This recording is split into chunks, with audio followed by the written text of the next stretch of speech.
what are contingencies and challenges, or what fears or anxieties are there in place, and also what fears and anxieties do I have? Because if you've never been married to more than one woman, then you don't know what you're doing anyway. There are different dynamics. There are challenges that, again, you're not going to understand until you're in it. You can learn in theory about it. You can get our book and learn a number of different best practices and do well. However, you're not going to know until you are actually in it.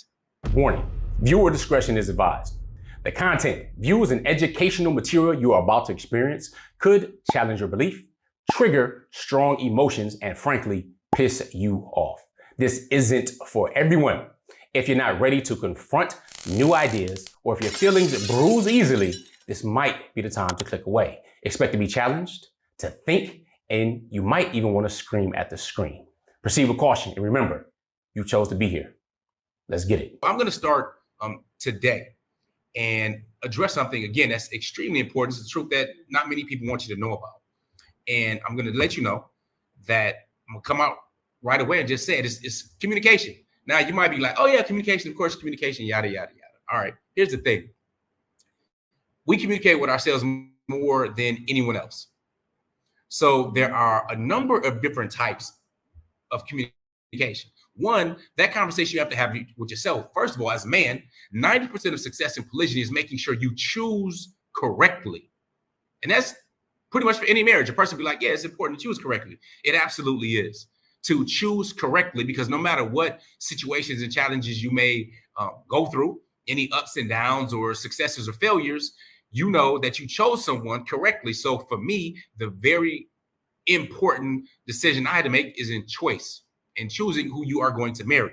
Now, you may already be married like I was. And the polygyny thing wasn't even something I was looking for in the future. I knew about it, I heard about it, but that's pretty much it. It wasn't something that people really practice. So it's not something that I knew. But one thing I did know is that I wanted my wife to be somebody who believed in her creator, believed in Allah Ta'ala, all right, who had iman, okay, who cared about her behavior, because that would allow someone to be self-checked. Someone who is a God-fearing person, someone who knows that there's something bigger and that they are going to be held accountable, and they believe that. If they're practicing that belief, that means that they will be regulated and be concerned about their behaviors. If that part is missing, there's no telling what a person will do one way or the other. Okay, so for me, that was the foundation. I had to make sure that I'm married to somebody that has that as a foundation, to have that as a iman. That's number one. Okay, that's extremely important. Therefore, that applies to all wives across the board. For me, I think anything else would absolutely be uncivilized.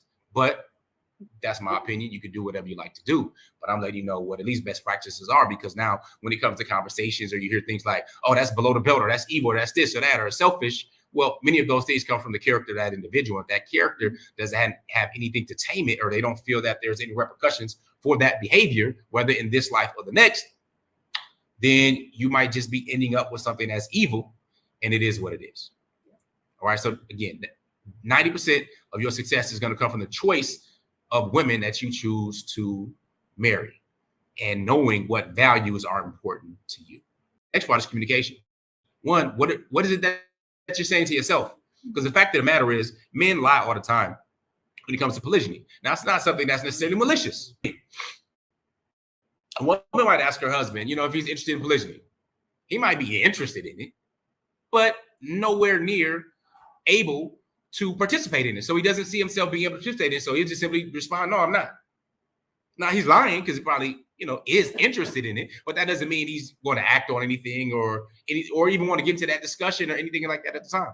All right. So yeah, that's the communication with yourself and where you are. Now, this is what I let brothers know who've never been married before. And they want to get married. They're excited to get married, never get married before, don't know what it's about at all. Marriage is a thing that you really learn on the ground. It's like swimming. You can read all you want to read about swimming, watch all the videos and all the stuff about swimming, but you're not going to learn how to swim until you get in the water. And when you get in the water, it becomes real. It's different. All right. Now, swimming is not the best example to use when it comes to marriage. It's not like, oh, no, I'm married and I'm in the water. When you swimming, you're like, oh, well, hold on, wait a minute now. Right? Make sure that I'm, the water come up to your neck and you still can stand up and sit to your neck. You start walking to your tiptoes a little bit.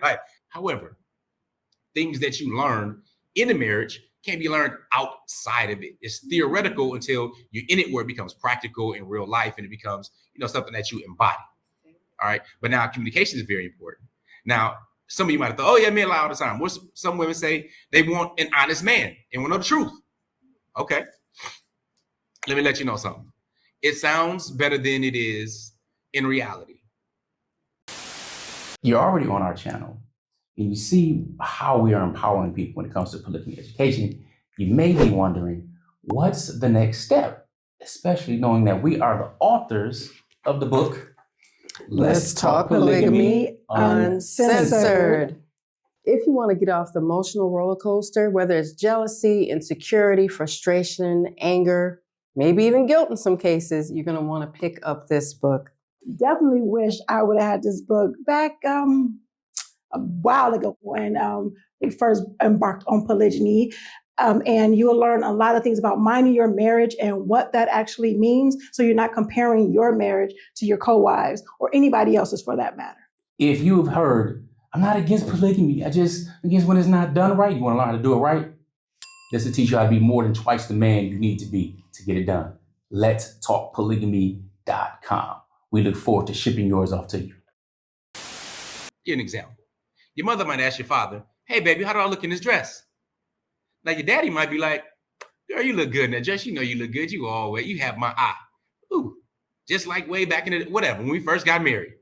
Now, let's say that's not the case. And some of you might be smiling and laughing because you know what mom is thinking? Mom is like, ooh, I done got big. I done did this, these babies or something. Or, ooh, I love my mashed potatoes, my fried, whatever, her favorite dish. And she feels she put on a few pounds. And she knows this. She doesn't need him to say yes or no or whatever, but she's asking him the question to see. Now, she's not asking because she wants honesty. She's not asking because she wants truth. She's asking for that validation. Okay? He know why she asking. She know why she asking. And a wise man is going to say just what I told you. Say, baby, you look good. What you mean? You know you look good in that dress. Now, the fact of the matter, she may look good in the dress, but she may look better at a size that she prefers, that she already knows. So sometimes women will prefer a beautiful lie to an ugly truth. Now, I could have just said, you know, you're fat, you done gained about 25 pounds, and I know how you like your body, but you didn't do this, and I see cellulite and blah, blah, blah. Now, there might be truth, and maybe honesty, and maybe rash, but that could be the truth in the situation. But who wants to hear that? Nobody wants to hear that. And it'd be stupid to say that, right? It's not really caring, compassionate. And let me show you something else that's not considered this lie, if you will. All right, baby, I'm about to go to the gym. You want to come to the gym with me? We should go to the gym together. That sounds innocent and all right.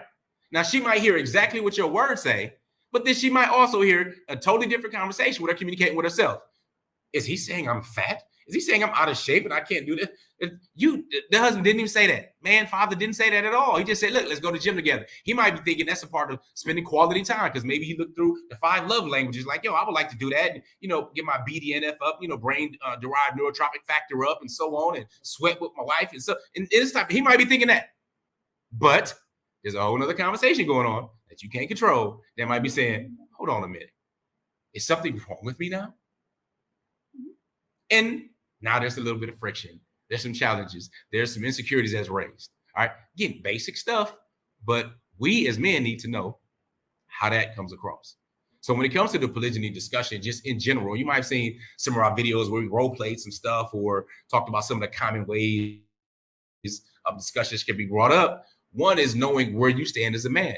So going back to the original example that led to those other examples, when I let men know that you're about to get married for the first time, you don't know what marriage is, all that kind of stuff. It's like, listen, you don't want to shut any doors that may be open to you just because you are young, naive, and inexperienced.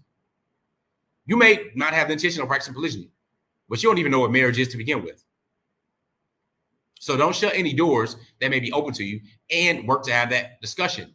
Now, one of the major challenges I find is that men don't know who they married, basically because you've never had that discussion or been put in a situation to discuss polygyny where it's a reality or you're talking about it heart to heart or being truthful about it. Because now you may, let's say 5 years, 10 years, 20 years, whatever, and now you want to talk about polygyny. Well, during this time, you likely built a family. Maybe there's some children involved. You have these ties, lots of rituals that you're doing, traditions and things that are going on. But now you're talking about polygyny. And you don't expect this other backlash. Remember that first thing I was talking about with that foundation, the values of a man or faith, right? Or God-fearingness, if you will. Now this is like, whoa. Now there's threats, there are ultimatums, there's acting out, there's this type of thing. And as a man, you're like, hold up, wait, what? Well, we have to also, again, understand how that appears from multiple levels, how that appears as a threat, a challenge. Are you saying all these things? Or am I unfit? Just like, yo, baby, you look good in that dress. Or let's go to the gym. We don't know what she's thinking in her head. Women are women. There's no one particular thing and not a monolith. They can be all over the place. Some are cool with it. That's a minority just in general. But we have to be thinking for everybody. What are contingencies and challenges, or what fears or anxieties are there in place? And also, what fears and anxieties do I have? Because if you've never been married to more than one woman, then you don't know what you're doing anyway. There are different dynamics. There are challenges that, again, you're not going to understand until you're in it. You can learn in theory about it. You can get our book and learn a number of different best practices and do well. However, you're not going to know until you are actually in it. So with that being said, I'm strongly encouraging you to increase your ability to understand your own psychology as well as others. Because though you spend more time with yourself than anybody else, outside of you, you're going to be spending time with others. So when it comes to polygyny, know where you stand, be able to articulate it well. Caveat: